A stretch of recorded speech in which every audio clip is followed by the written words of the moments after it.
presented by Kanchan Recording Studio, Asapur, Tower Chowk, Darbhanga. Music by DJ Guddu Raj.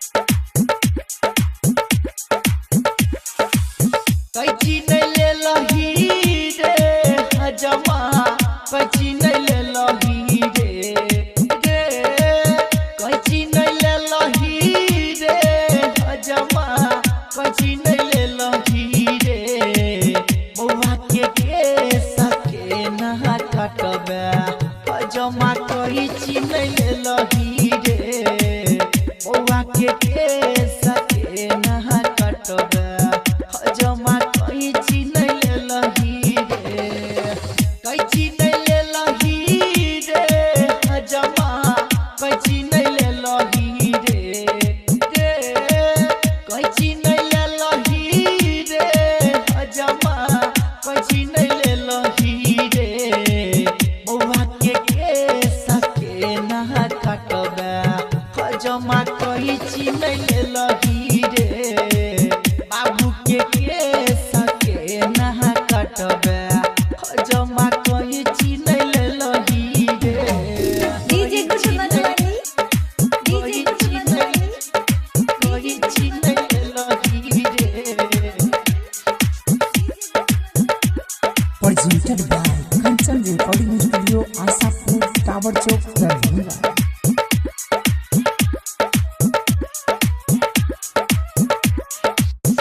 लेके आइले खाली झोरा देबो नहीं निछाउर रे तोरा, धोतियो नहीं देबो लेके आइले खाली झोरा देबो नहीं निछाउर रे तोरा बिया लेट के लही रे आबै में लेट के लही रे बउआ के सके नहा कटबे हजमा, कैची नहीं ले लही रे बाबू के सके नहा कटबे हजमा, कैची नहीं ले लही रे DJ Guddu Madhwani.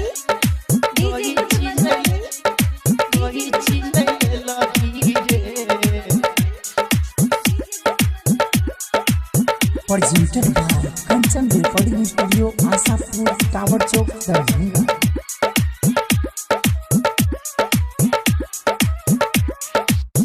मुहुरन छै बउआ के हमर हदेलियै विवेक के खबर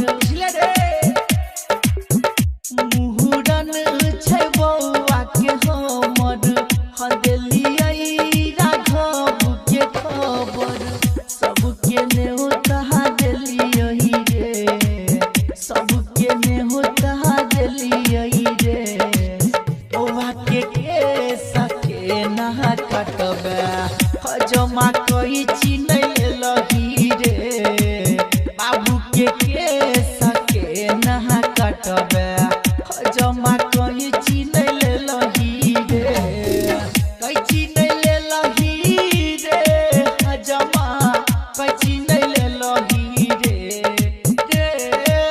कैची नहीं ले लही रे हजमा, कैची नहीं ले लही रे बउआ के सके नहा कटबे हजमा, कैची नहीं ले लही रे बाबू के सके नहा कटबे हजमा, कैची नहीं ले लही रे Presented by Kanchan Recording Studio, Asapur, Tower Chowk.